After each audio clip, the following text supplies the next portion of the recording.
경제신문 읽어주는 여자 2020년 3월 10일 화요일 경제뉴스 1. 정부 3개월간 공매도 제한 강화. 정부는 금융시장 안정화를 위해 앞으로 3개월 동안 공매도 제한을 강화하겠다고 밝혔습니다. 정부는 오늘 오전 홍남기 경제부총리 주재로 관계장관 회의를 열어 앞으로 3개월 동안 주식시장에서 공매도 제한을 강화하기로 결정했습니다. 한편 국내 증시는 오늘도 불안한 모습을 보이고 있습니다.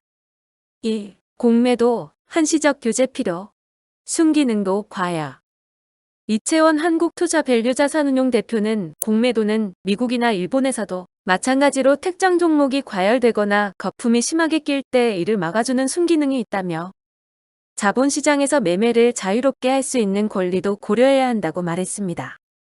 이 대표는 또 공매도를 꼭 주가 하락의 직접적인 원인으로 볼 수 없다는 일각의 주장도 일리가 있다며 실적이 좋고 펀더멘탈이 뛰어난 종목은 공매도 세력이 오히려 당할 수 있다고 덧붙였습니다.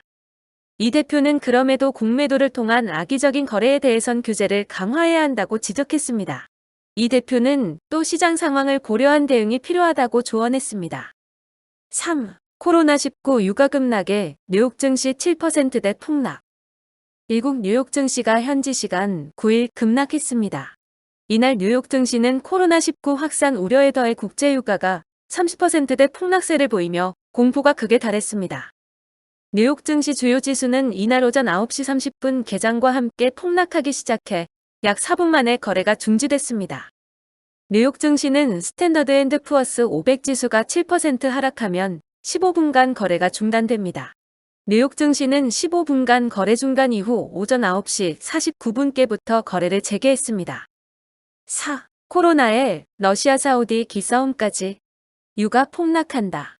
국제유가가 1991년 걸프전 이후 최대 낙폭을 기록하고 있는 데는 전 세계로 확산 중인 코로나19 여파와 함께 러시아와 사우디아라비아의 갈등이 영향을 끼친 것으로 분석되고 있습니다. 여기에다 러시아와 사우디아라비아의 갈등까지 겹치며 국제유가 하락의 속도가 붙었습니다.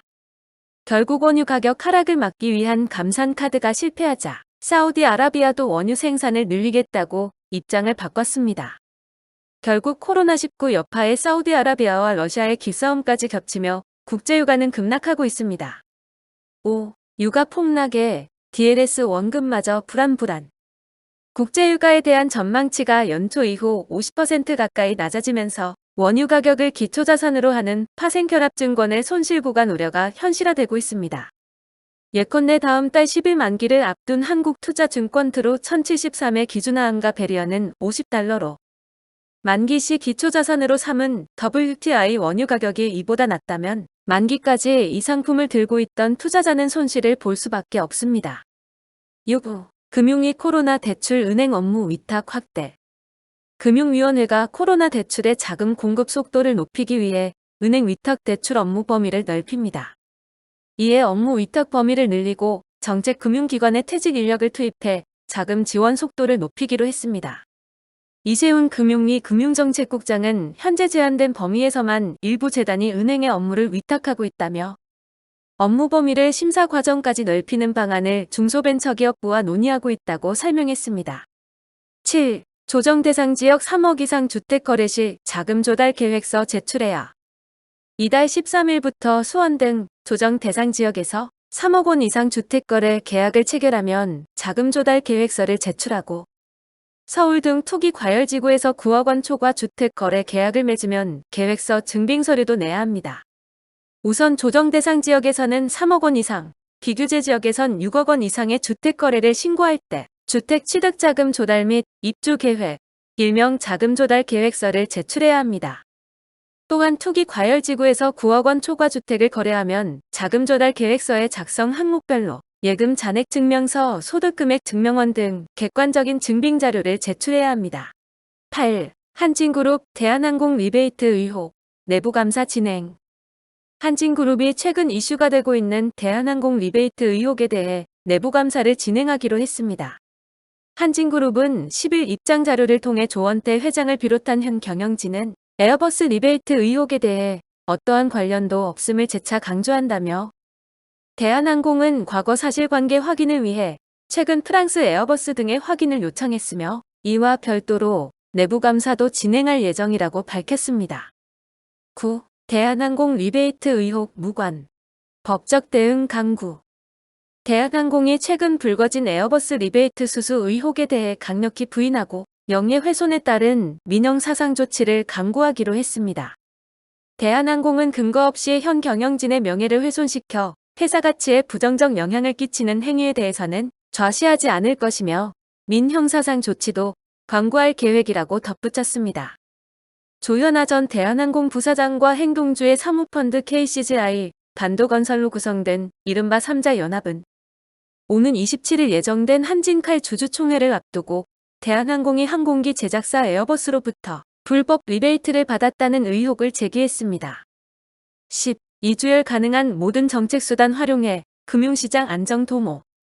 이주열 한국은행 총재가 가능한 정책수단을 적극 활용해 신종 코로나 바이러스 감염증 사태로 증대되고 있는 금융안정 리스크를 대응하겠다고 밝혔습니다.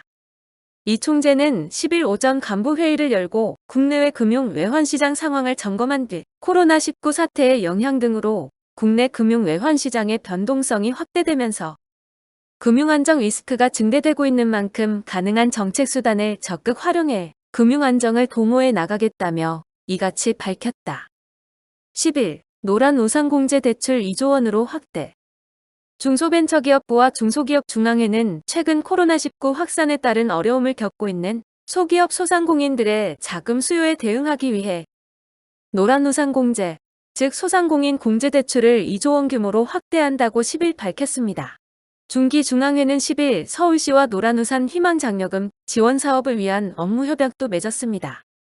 노란우산 가입 촉진을 도모하기 위해 중기중앙회와 협약을 맺은 지자체에서 일정 기간 동안 가입 장려금을 지원하는 사업으로 서울시는 기존 예산 54억 원을 64억 원으로 증액했습니다.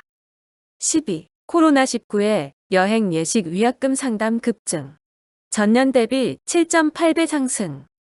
최근 코로나19로 인해 여행 예식 등 분야에서 위약금 상담이 급증한 것으로 나타났습니다. 공정위 관계자는 코로나19 사태로 인해 현재 소비자뿐만 아니라 사업자도 큰 어려움을 겪고 있으므로 소비자와 사업자 모두가 피해를 최소화하면서 신속하게 분쟁이 해결되도록 노력할 필요가 있다며 이를 위해 위약금 민원이 다수 제기되고 있는 여행업, 예식업 분야를 중심으로 사업자 단체 등과 협의를 진행하고 있다고 설명했습니다. 13. 현대백화점, 인천공항 면세점 첫 진출. 인천국제공항공사는 인천공항 제1여객터미널 면세점 입찰에서 대기업 사업권 3곳 중 주류담배 사업권은 호텔신라, 주류담배 사업권은 호텔롯데, 패션기타 사업권은 주현대백화점 면세점을 우선 협상 대상자로 각각 선정했다고 9일 밝혔습니다. 빅3 중 신세계는 이번 입찰에서 탈락했습니다. 14. 포스코건설 중소기업과 함께 현장 필요기술 개발. 포스코건설이 중소기업과 함께 건설 현장에서 필요한 기술 개발에 나섭니다.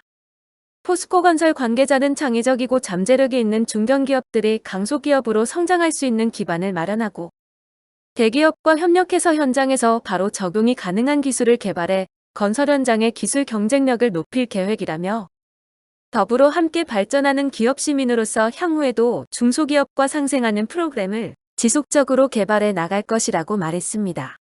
15. 코로나 확산세에 손소독제 관련주 급등. 코로나 바이러스 확산세가 지속되면서 10일 손소독제 관련 기업들의 주가가 상승하고 있습니다. 한국알콜과 창해에탄올은 20% 넘게 오르고 있으며 풍국주정은 15.73% 상승 중입니다. 전날 국세청은 코로나19 확산으로 손소독제 제조 원료가 부족해질 것에 대비해 에틸알코올을 손소독제 원료로 쓸 수 있도록 하는 등 주세법령 규제를 완화했다고 밝히면서 알코올 제조기업들의 주가가 오르고 있습니다. 16. 무협, 오픈이노베이션 플랫폼 이노브랜치 가동. 한국무역협회는 코로나19 확산으로 수출 투자 유치에 어려움을 겪고 있는 국내 스타트업과 대중견기업의 오픈 이노베이션을 지원하는 이노브랜치를 본격 가동한다고 10일 밝혔습니다. 이노브랜치는 글로벌 기업과 국내 스타트업 및 대중견기업, 국내외 스타트업 간 양방향 협력을 연계해주는 온라인 플랫폼입니다. 대중견기업이 과제를 등록하면 관심 있는 스타트업이 참가를 신청하는 시기입니다. 무협은 8,000개 스타트업과 50개 투자기관 및 대중견기업 네트워크를 보유하고 있습니다. 17. 삼성물산, 국내 건설사 최초 CIO 100 어워즈 수상. 삼성물산은 각종 센서와 사물 인터넷 기술, 드론, 클라우드 시스템을 활용해 건설 현장 관리 데이터를 축적하고 있습니다.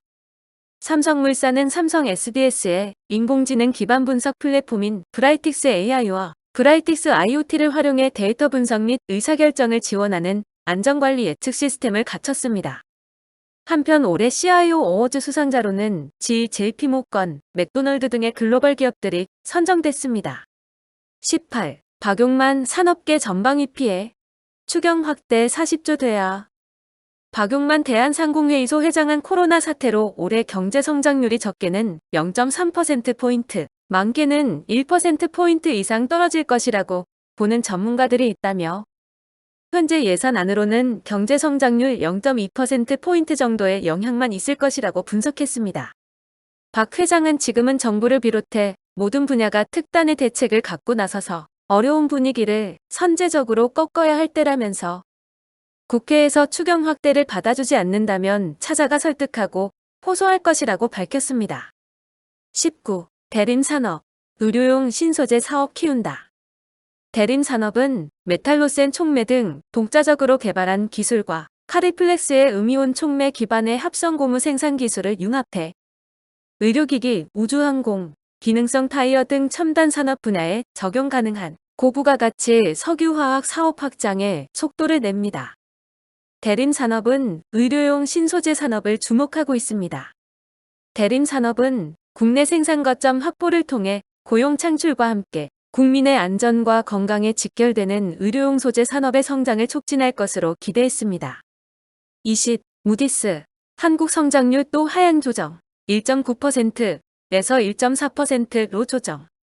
국제 신용평가사 무디스는 실질 국내 총생산 GDP 기준 올해 한국 경제 성장률 기본 전망치를 종전 1.9%에서 1.4%로 하향 조정한다고 밝혔습니다.